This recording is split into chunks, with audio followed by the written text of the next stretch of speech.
오늘 우리에게 주신 하나님의 말씀은 빌립보서 3장 12절에서 4장 1절까지의 말씀입니다. 빌립보서 3장 12절에서 4장 1절까지의 말씀을 돌아가면서 교독하도록 하겠습니다. 내가 이미 얻었다 함도 아니요 온전히 이루었다 함도 아니라 오직 내가 그리스도 예수께 잡힌 바 된 그것을 잡으려고 달려가노라.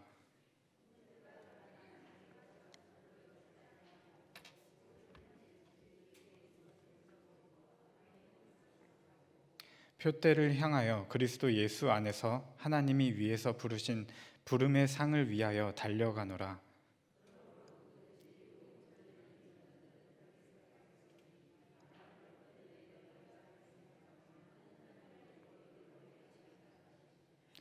오직 우리가 어디까지 이르렀든지 그대로 행할 것이라.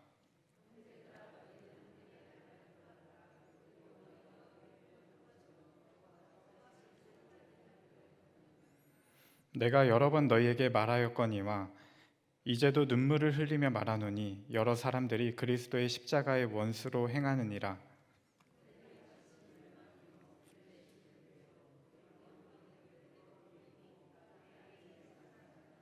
그러나 우리의 시민권은 하늘에 있는지라 거기로부터 구원하는 자 곧 예수 그리스도를 기다리노니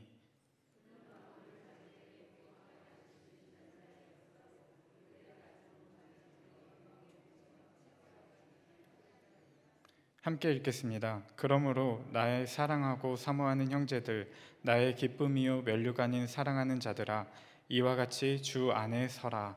아멘. 우리 주변에 계신 분들과 인사 나누었으면 좋겠습니다. 평화를 빕니다.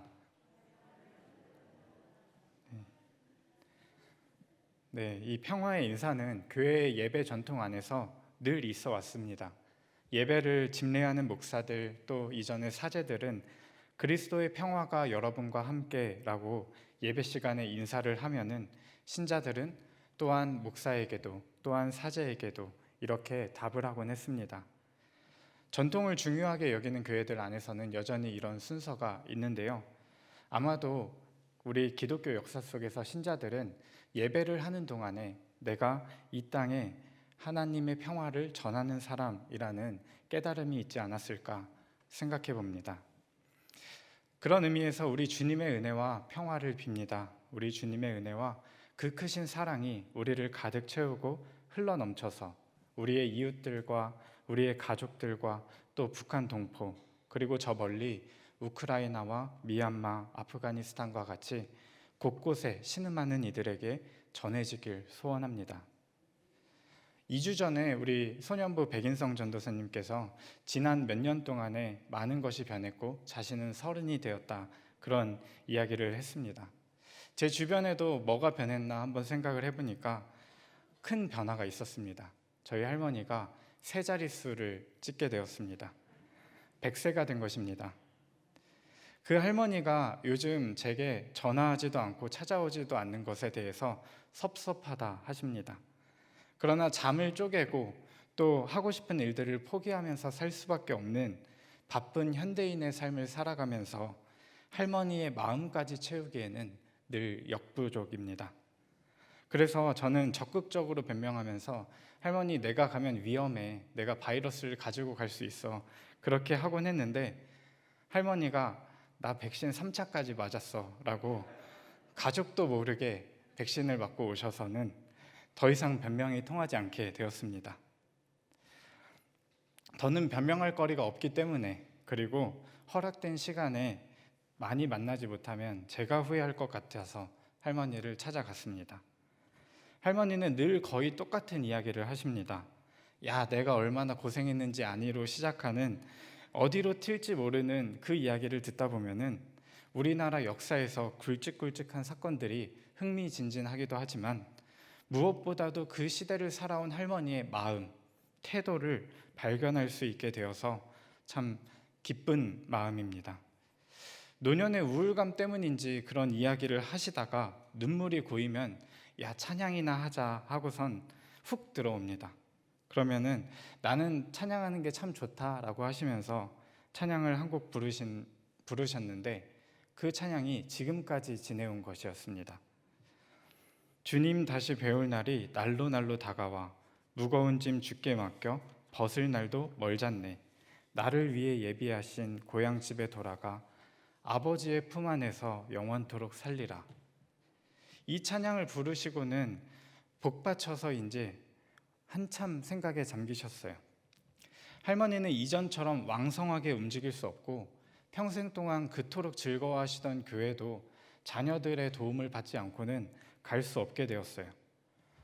돈도 없어졌고 힘도 없어졌고 손주들은 잘 찾아오지도 않고 지금 자신이 마주한 상황을 할머니는 딱 감옥 같다라고 표현을 하셨어요. 그러나 이 감옥에는 고독과 외로움만 있는 것은 아니에요. 소망도 있어요. 할머니는 자녀든 손자든 누가 오면은 항상 기도 한번 해라 권하시고는 안 하겠다고 하면은 본인이 하시는데요. 그때 날마다 하나님과 가까이 가고 있다는 소망, 그리고 자손들에게 뭘 많이 남기진 못했지만 하나님을 사랑하고 그 누구든 만나게 된 사람들을 소중하게 여겼던 자신의 삶을 자손들이 이어서 살아가리라 하는 소망이 들어있어요. 나 바라는 거 하나 없다. 니들 예수 잘 믿으면 된다. 그렇게 할머니의 옥중서신을 받았습니다. 여기 진짜 감옥에 갇힌 한 사람이 있습니다. 바울이에요. 아마 이 빌립보서는 바울이 갇힌 몸이 되고 나서 처음으로 쓴 편지였을 거예요. 바울이 이 편지를 빌립보 교인들에게 썼던 이유는 우리가 누군가에게 장례든 아니면 결혼식이 있어서이든 조의금이나 축의금 같은 걸 보내고 나면은 그게 잘 갔는지 궁금하잖아요. 빌립보 교인들이 헌금을 모아서 에바브로디도 편에 보냈어요. 그런데 이 바울이 갇혀 있는 에베소와 빌립보의 거리는 우리나라에서 서울에서 부산까지의 거리보다 조금 먼 470km 정도가 떨어져 있어요. 육지로 이동하든 바다로 이동하든 쉽지 않은 경로였어요. 그래도 이쯤 되면 소식이 들릴 법한데 하는데 소식이 들려오지 않았어요. 그래서 궁금하기도 하고 그러고 있을 빌립보 교인들에게 이 바울이 자초지종을 설명하는 편지를 쓴 거예요.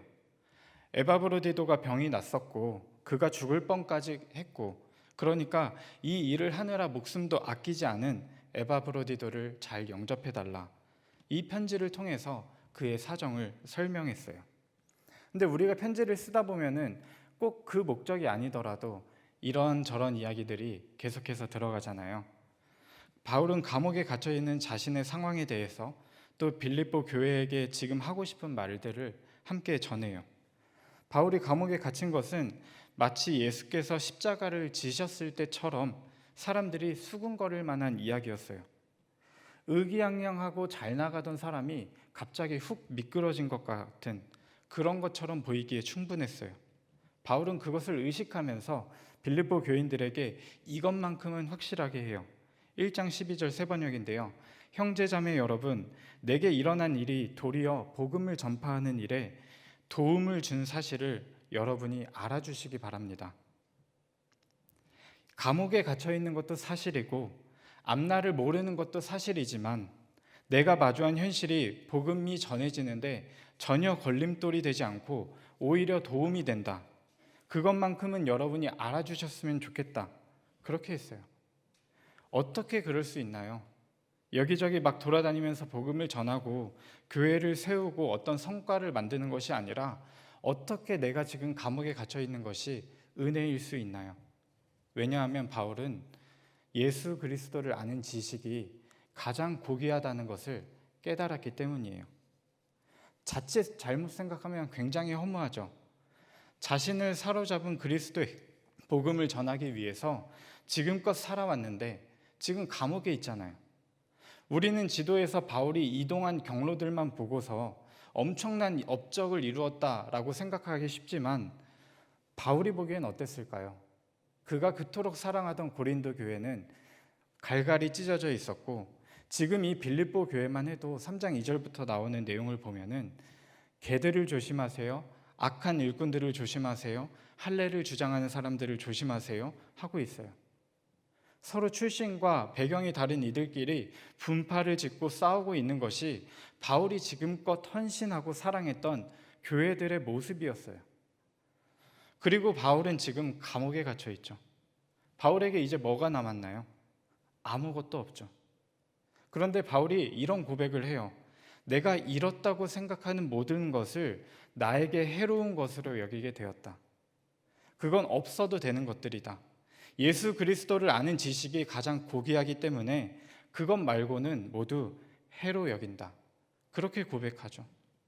그래서 바울은 나의 업적이 진정한 업적이 될 수 있게 교회들이 보란듯이 잘 세워지고 믿는다 고백하는 사람이 많아지고 그런 걸 바란다고 하지 않았어요. 내가 바라는 것은 그리스도를 알고 그분의 부활의 능력을 깨닫고 그분의 고난에 동참하여 그분의 죽으심을 본받는 것입니다. 그렇게 고백해요. 바울이 깨달았다고 하는 가장 고귀하다는 것, 예수 그리스도를 아는 지식은 예수 천국 불신 지옥도 아니고 창조, 타락, 구속, 부활로 요약된 내용을 전하는 그런 쉽게 전해질 수 있는 어떤 것이 아니었어요.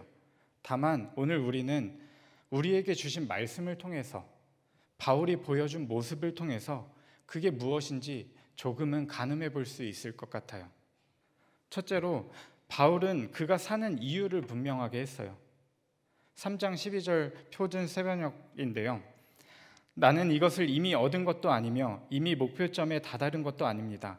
그리스도 예수께서 나를 사로잡으셨으므로 나는 그것을 붙들려고 쫓아가고 있습니다. 바울이 지금 살아가고 있는 이유는 다른 어떤 것이 아니었어요. 자신의 성취의 뜻을 두었다면 지금처럼 괴로운 순간도 없었을 거예요.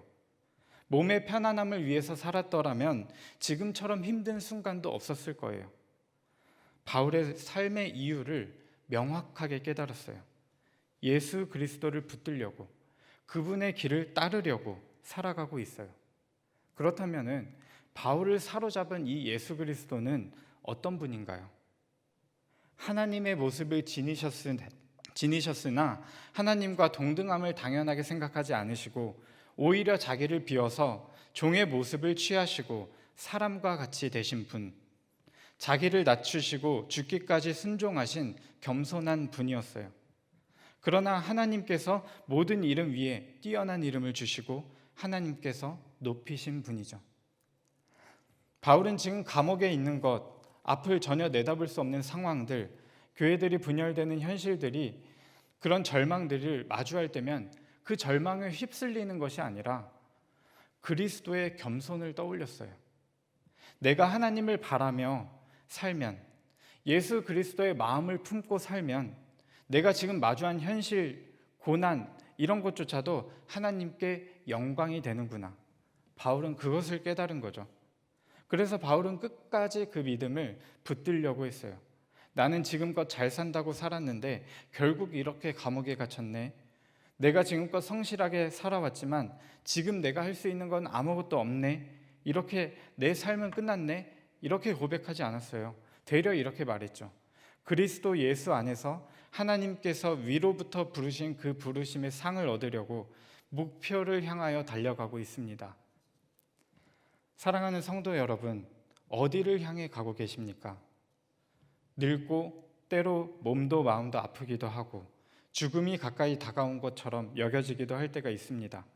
그럴 때마다 우리 삶의 여정이 어디를 향해 가는 것인지, 우리 삶의 목적지가 어디인지 기억하시기 바랍니다.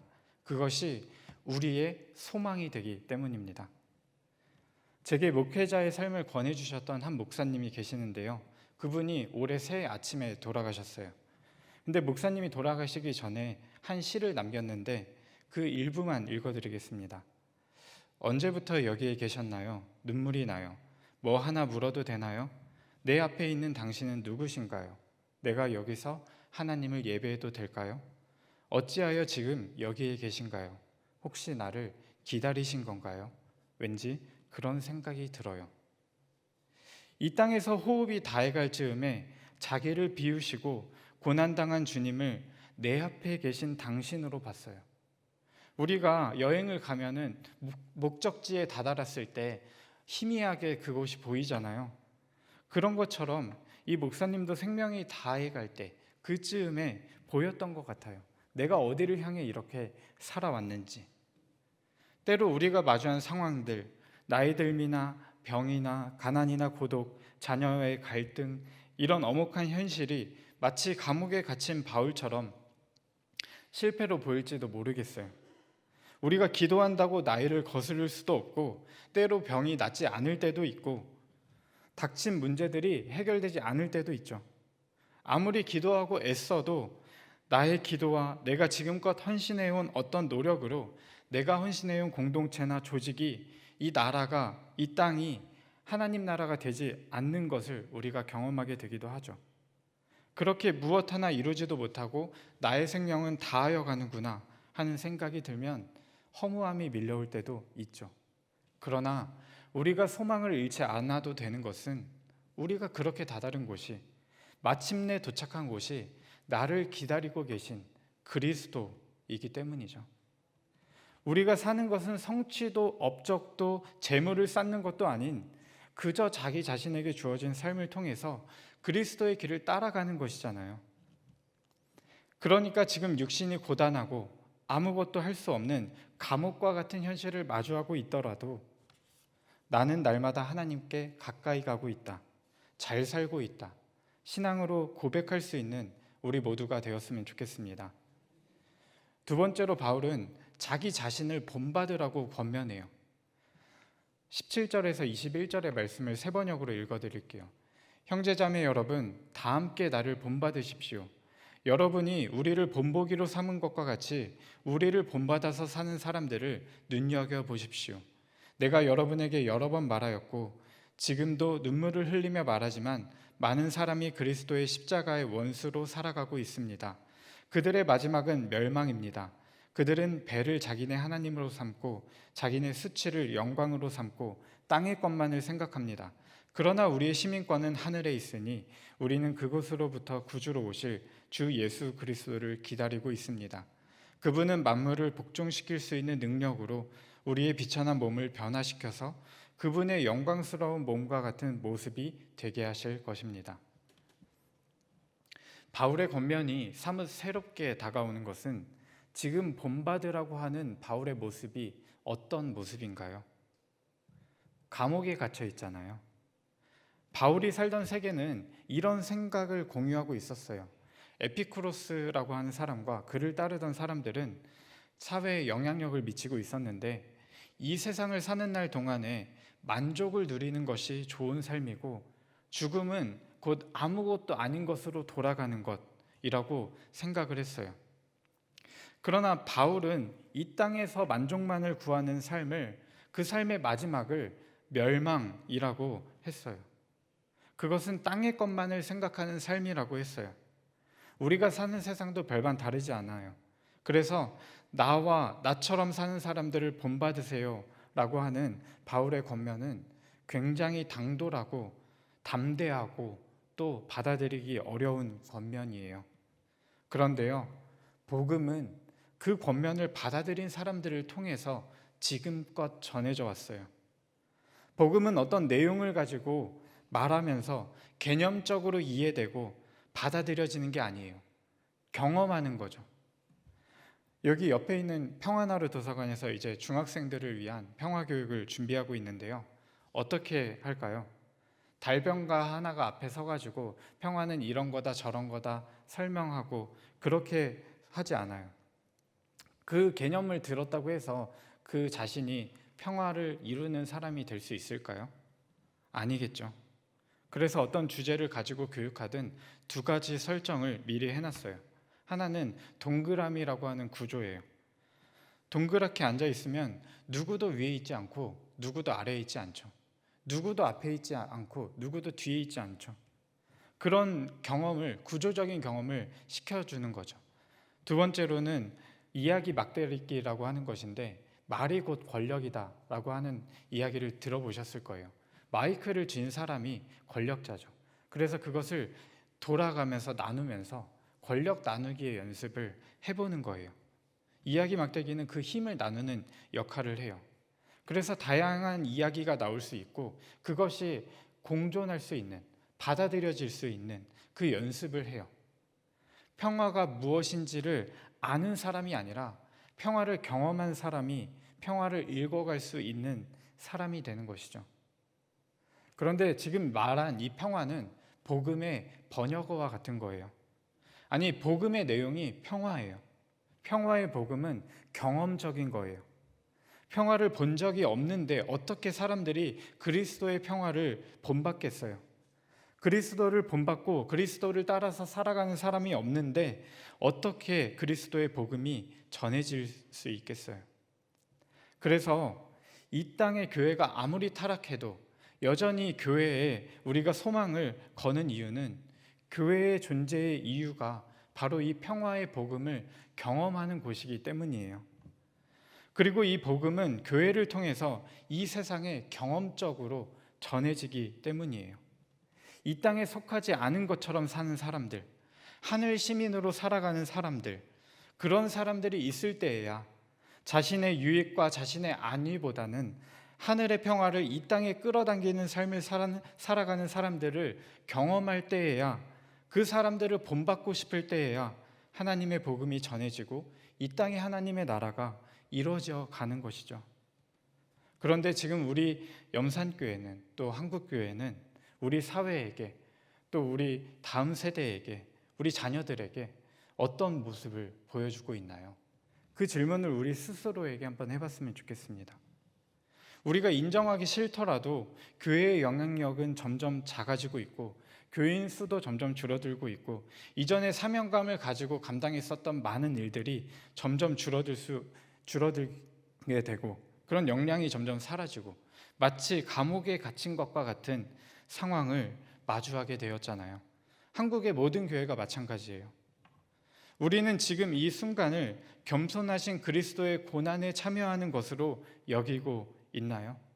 아니면 이 땅에서 만족과 업적을 위해 극복되어야 할 상황으로 여기고 있나요? 우리가 지금 어떤 태도를 취하냐에 따라서 다음 세대에, 이 사회에 자녀들의 경험이 달라져요. 박누의 씨가 10여 년 전쯤에 넌 나처럼 살지 마라 라고 하는 시를 썼는데요. 좀 길어서 화면으로도 띄워드리고 한번 읽어보겠습니다. 아버지 술 한잔 걸치신 날이면 넌 나처럼 살지 마라. 어머니 파스 냄새 물씬한 귀갓길에 넌 나처럼 살지 마라. 이 악물고 공부해라. 좋은 사무실 취직해라. 악착같이 돈 벌어라. 약하지도 못한 당신께서 악도 남지 않은 휘청이는 몸으로 넌 나처럼 살지 마라. 울먹이는 밤. 내 가슴에 슬픔의 칼이 돋아날 때 나도 이렇게는 살고 싶지 않아요. 20살이 되어서도 내가 뭘 하고 싶은지도 모르겠고 꿈을 찾는 게 꿈이어서 억울하고 어머니, 당신의 소망은 이미 죽었어요. 아버지, 이젠 대학 나와도 내 손으로 당신이 꿈꾸는 밥을 벌 수도 없어요. 넌 나처럼 살지 마라. 그래요. 난 절대로 당신처럼 살진 않을 거예요. 자식이 부모조차 존경할 수 없는 세상을, 제 새끼에게 나처럼 살지 말라고 말하는 세상을 난 결코 살아남지 않을 거예요. 아버지, 당신은 나의 하늘이었어요. 당신이 하루아침에 벼랑 끝까지 떠밀려 어린 내 가슴 바닥에 떨어진 날, 어머니, 내가 딛고 선 발밑도 무너져 버렸어요. 그날 내 가슴엔 영원히 사라지지 않는 공포가, 영원히 지워지지 않을 상처가 새겨지고 말았어요. 세상은 그 누구도 믿을 수 없고 그 어디에도 기댈 곳이 없고 돈 없으면 죽는구나. 그날 이후 삶이 두려워졌어요. 넌 나처럼 살지 마라. 알아요. 난 죽어도 당신처럼 살진 않을 거예요. 제 자식 앞에 스스로 자신을 죽이고 정직하게 땀 흘려온 삶을 내팽개쳐야 하는 이런 세상을 살지 않을 거예요. 나는 차라리 죽어버리거나 죽여버리겠어요. 돈에 미친 세상을, 돈이면 다인 세상을. 아버지, 어머니, 돈이 없어도 당신은 여전히 나의 하늘입니다. 당신이 잘못 산 게 아니잖아요. 못 배웠어도 힘이 없어도 당신은 영원히 나의 하늘입니다. 어머니, 아버지, 다시 한번 예전처럼 말해주세요. 나는 없이 살아도 그렇게 살지 않았다고. 나는 대학 안 나와도 그런 짓 하지 않았다고. 어떤 경우에도 아닌 건 아니다. 가슴 펴고 살아가라고. 다시 한번 예전처럼 말해주세요. 누가 뭐라 해도 너답게 살아가라고. 너를 망치는 것들과 당당하게 싸워가라고. 나는 엄마처럼 아빠처럼 부끄럽지 않게 살으라고. 다시 한번 하늘처럼 말해주세요. 자식이 부모에게 바라듯 세상이 교회에게 기대하는 것이 있어요. 이런 거죠. 성도 수로 자랑하고 돈 많고 좀 커졌다고 자랑하는 것이 아니라, 건물 자랑하는 것이 아니라, 없이 살아도 그렇게 살지 않았다. 똑똑하지 못해도 그런 짓 하지 않았다. 그러나 가슴 펴고 바울처럼 나를 본받아라. 그리스도의 겸손을 본받아라 라고 하는 것이죠. 성도 여러분, 자녀들에게 또 다음 세대에게 그리고 세상에게 바울처럼 말해주세요. 나를 본받으라고. 감옥에 갇혔어도 이룬 건 없어도 나는 일평생 겸손한 그리스도의 고난에 참여했다고. 그런 그리스도가 우리네 소망이라고 바울처럼 말해주세요. 사랑하는 성도 여러분, 자녀들에게 또 다음 세대에게 그리고 세상에게 바울처럼 말해주세요. 15절의 세번역 말씀처럼 어찌했든지 우리가 어느 단계에 이르렀든지 같은 길로 계속 나아가자고. 가난하고 비루해 보여도 이 길이 맞는 길이라고. 더디 오고 오지 않을 것처럼 보여도 그리스도의 평화는 반드시 온다고. 후회하는 것이 있다면 다른 어떤 것이 아니라 그리스도를 더욱 섬기지 못한 것이라고. 그러나 이제 앞으로 나아가자고. 주님 다시 뵙는 날까지 그렇게 고백하며 살아가는 우리 염산교회 또 우리 한국교회가 되기를 축복합니다. 기도하겠습니다. 사랑의 주님, 주님의 은혜와 그 크신 사랑을 받고도 땅에 속하여 살아가는 우리를 불쌍히 여겨주시고 죽음까지 소망으로 부여잡는 그리스도를 닮은 교회 되게 해주세요. 예수님의 이름으로 기도합니다. 아멘.